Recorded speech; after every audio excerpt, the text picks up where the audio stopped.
Hello friends, कैसे हैं आप सब। आई होप आप सब अच्छे होंगे। फ्रेंड्स, हम बात कर रहे थे शिव सर्वोदय विज्ञान के बारे में। तो शिव सर्वोदय विज्ञान में कुछ और ज्ञान होना बहुत ज़रूरी है प्रयोग से पहले।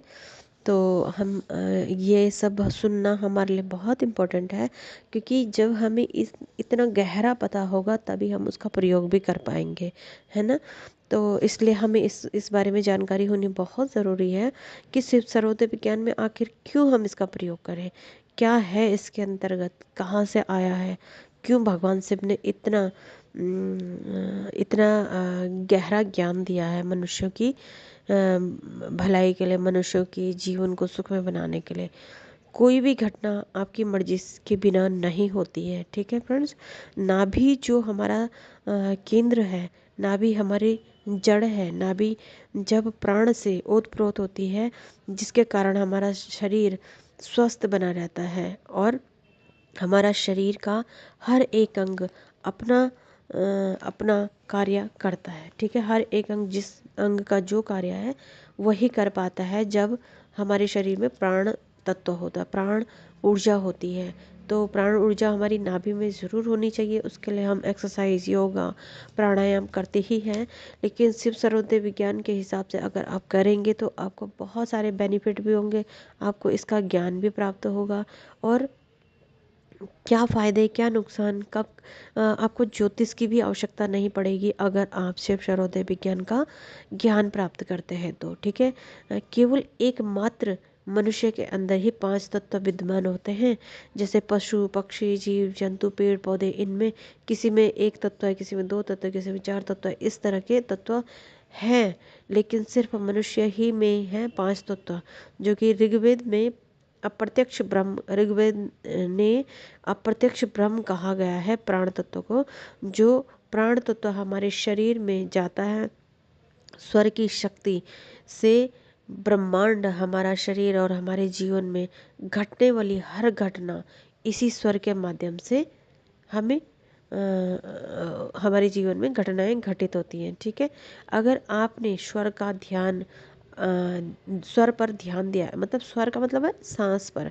अगर आप अपनी सांसों पर ध्यान देते हैं और इनका प्रयोग करते हैं तो आपके जीवन में कभी भी कोई अप्रिय घटना नहीं घट सकती है।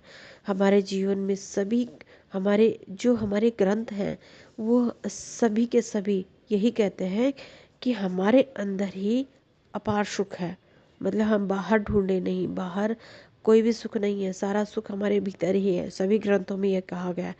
इसलिए सभी ग्रंथों में शिव सर्वोदय विज्ञान का की चर्चा की गई है। सभी ग्रंथों में बताया गया है कि शिव सर्वोदय विज्ञान मनुष्य के लिए कितना आवश्यक है। ये प्रयोग ज़रूर करें और जो भी बताए जाएंगे तब आपको इनके परिणाम का पता चलेगा, जब आप इसका प्रयोग लगातार करते ही चले जाएंगे। एक दिन 2 दिन से किसी भी चीज़ का परिणाम नहीं निकलता है। जब तक आप 1 महीना तक किसी चीज़ का प्रयोग नहीं करते हैं तब तक आपको परिणाम भी देखने को नहीं मिल सकते हैं, ठीक है। अगर व्यक्ति बीमार है तो कैसे पहचाने कि इस व्यक्ति जीवित रहेगा कि नहीं रहेगा, ठीक है। ये प्रयोग करके देखना है, ये देखना पड़ेगा। ये शिव सर्वोदय विज्ञान का एक प्रैक्टिकल है। उससे पहले मैं आपको ये बता दूं कि शिव सर्वोदय विज्ञान इतना महान विज्ञान है कि जितने भी हमारे ग्रंथ, ये मैंने अभी बताया था, सब में शिव सर्वोदय विज्ञान के माध्यम से ही सारे ग्रंथों को घटे गए हैं, सारे ग्रंथों की रचना की गई है, ठीक है। सब एक मनुष्य जैसे भगवत ज्ञान कोई प्राप्त करता है, तो कोई भी मनुष्य अगर भगवत ज्ञान प्राप्त करता है तो बिना स्वयं को जानता है, भगवत ज्ञान के माध्यम से इंसान अपने आप को जानता है। तो स्वयं को जानना या बिना सर्वोदय विज्ञान के ज्ञान, ध्यान, साधना नहीं की जा सकती है। किसी भी तरह से अगर आप ध्यान में जाते हैं तो बिना सर्वोदय विज्ञान के आप कुछ भी नहीं कर सकते हैं, ठीक है। हमारा शरीर है, पृथ्वी है, जितने भी नक्षत्र है, सब की शक्ति से निर्मित है।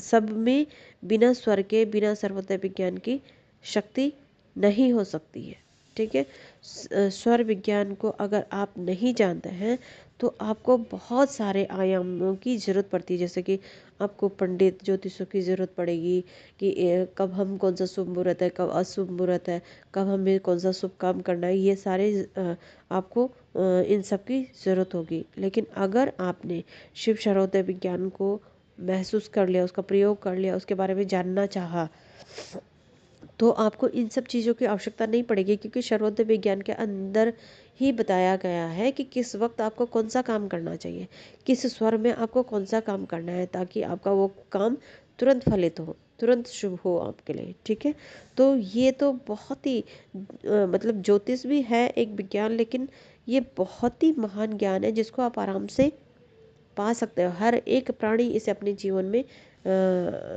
में प्रयोग कर सकता है और फलित कर सकता है, अपने जीवन को सुखमय बना सकता है। इसमें किसी डेट ऑफ बर्थ की आवश्यकता नहीं है, किसी चीज़ की ज़रूरत नहीं है, किसी को अपनी डेट ऑफ बर्थ मालूम ही नहीं होती है, किसी को कुछ, किसी को कुछ। तो इस तरह से आप इसका प्रयोग करें तो आप अपने जीवन में हर एक चीज़ को आसान कर देंगे। ठीक है, शुभ अशुभ का सब चीज़ का आपको ज्ञान प्राप्त होने लगेगा। भगवान शिव को देवादिदेव क्यों कहा गया है? क्योंकि सारे देवी देवता भगवान शिव से ही प्रार्थना करते हैं। भगवान शिव आदि गुरु हैं, क्योंकि भगवान शिव से बड़ा गुरु कोई भी नहीं है। ठीक है, वही सबसे पहले गुरु हैं, वही सबसे पहले ज्ञानी हैं। उन्होंने ही शिव सर्वोदय विज्ञान को बताया है, उसको समझाया है कि किस तरह से, माता पार्वती को समझाया गया है कि किस तरह से मनुष्य का उद्धार हो सकता है। उन्हीं का है ये ज्ञान। ठीक है, तिनके भर का ज्ञान उनका जो शिव सर्वोदय विज्ञान का ज्ञान है, वो तिनके भर का भी मनुष्य को, तिनके भर का ही मनुष्य तक पहुंचा गया है। क्योंकि शिव सर्वोदय विज्ञान तो बहुत ही महान है, बहुत ही, मतलब कोई तुलना नहीं की जा सकती, कितना बड़ा ज्ञान है। ठीक है, हमारा शरीर भी भगवान शिव ने ही रचा है। जितने भी स्वर तत्व, अणु, परिणाम, मस्तिष्क, सब कुछ मनुष्य के शरीर में विद्यमान है। मनुष्य के मस्तक को जानना असंभव है। ऋषियों ने जो भी गणना की है वह सब वैज्ञानिक नहीं कर पाए हैं। पशु पक्षी वगैरह, जीव जंतु, जिसके भी बारे में उन्होंने बताया है, वो साइंटिस्ट नहीं बता पाए हैं इतना, जितना ऋषि मुनि बता के जा चुके हैं, अपने शरीर को त्याग चुके हैं। यहाँ तक कि शिव शरीर सर्वोदय विज्ञान का अगर आपको ज्ञान प्राप्त हो गया तो आप अपने हिसाब से अपने शरीर का त्याग कर सकते हैं। उसमें भी आप उसको, आपको पता होना, ज्योतिष तो शुभ मुहूर्त बताता है, लेकिन इंसान कब प्राण त्याग दे ये तो पता नहीं चलता। लेकिन शिव सर्वोदय ज्ञान अगर है तो वो किस सांस में शरीर त्यागना है वो भी उसके अंतर्गत है। ठीक है, तो मनुष्य को अगर कोई मनुष्य बहुत ही बीमार है तो कैसे पहचाने कि जैसे अगर उसको, अगर वो ये शिव सर्वोदय का ज्ञान उसे नहीं है तो वो कोई कंट्रोल नहीं कर सकता है उसके प्राणों को। वो खुद भी कंट्रोल नहीं कर सकता है कि उसकी मृत्यु अभी नहीं होगी। मृत्यु तो होनी निश्चित ही है, क्योंकि जब तक ज्ञान नहीं है, जब तक उसमें प्रयोग नहीं किया गया है, तब तक तो इंसान की मृत्यु होनी होनी है। लेकिन अगर उस चीज़ का ज्ञान है तब तो अपने हिसाब से मृत्यु होगी। लेकिन अगर नहीं है तो कैसे पहचाने कि अगर व्यक्ति बीमार है, तो कैसे पहचाने? देखिए, किसी नासिका से स्वर आ रहा है, कौन सी नासिका से स्वर आ रहा है, मतलब कौन सी नाक से सांस चल रही है, ये चेक करें। अपनी हाथ को गीला करें, अपनी एक फिंगर को, फर्स्ट फिंगर को गीला करें और उसकी नाक के पास लेके जाएं। चाहे आप अपना प्रयोग अपने शरीर में प्रयोग करें या दूसरे के शरीर में प्रयोग कर रहे हैं, नाक के पास लेके जाएं। कौन से स्वर से चल रही है? बाएं से चल रही है तो ठंडी सांस होगी, दाहिने से चल रही है तो गर्म सांस होगी।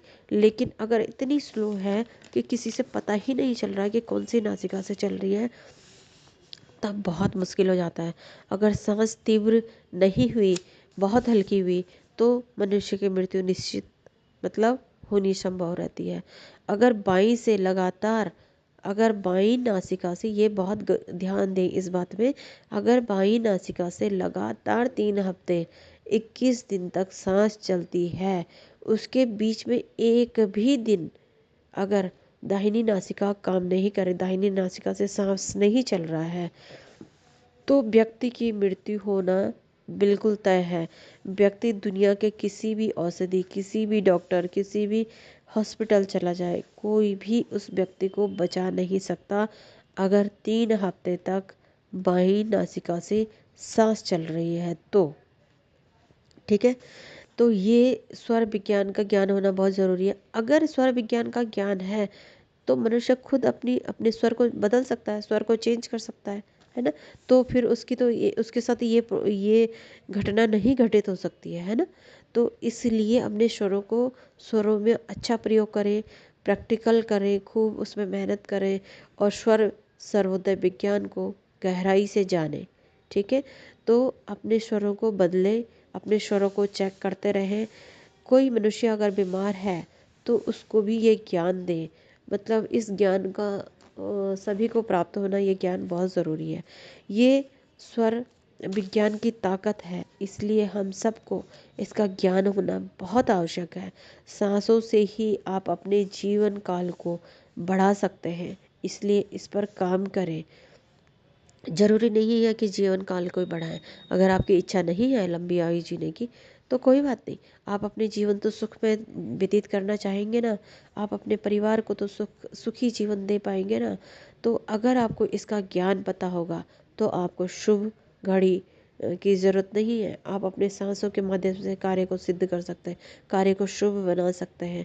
आप अपनी सांसों के माध्यम से अपने आप को स्वस्थ कर सकते हैं। आप अपनी सांसों के माध्यम से किसी भी दुनिया के किसी भी कार्य को शुभ बना सकते हैं। ठीक है फ्रेंड्स, ये थी आज की जानकारी। तो आज के लिए इतना ही। कल या नेक्स्ट एपिसोड में बहुत ही गहरा ज्ञान बताया जाएगा। ये भी पता होना बहुत ज़रूरी था हमें, तभी तो हम इसको जानना चाहेंगे, तभी तो अपने जीवन में अपनाएंगे। अगर हमें इन चीज़ों का ज्ञान होगा तो मतलब क्यों हम सीखना चाहते हैं, क्यों हमारे लिए बहुत ज़रूरी है, क्यों भगवान से अपने माता पार्वती को ये सब ज्ञान दिया था, है ना। ये मनुष्यों के उद्धार के लिए ही ये ज्ञान दिया गया है। इसलिए हर प्राणी को शिव सर्वोदय विज्ञान का प्रयोग जरूर करना चाहिए अपने जीवन में। ठीक है फ्रेंड्स, तो आज के लिए इतना ही। Thank you so much.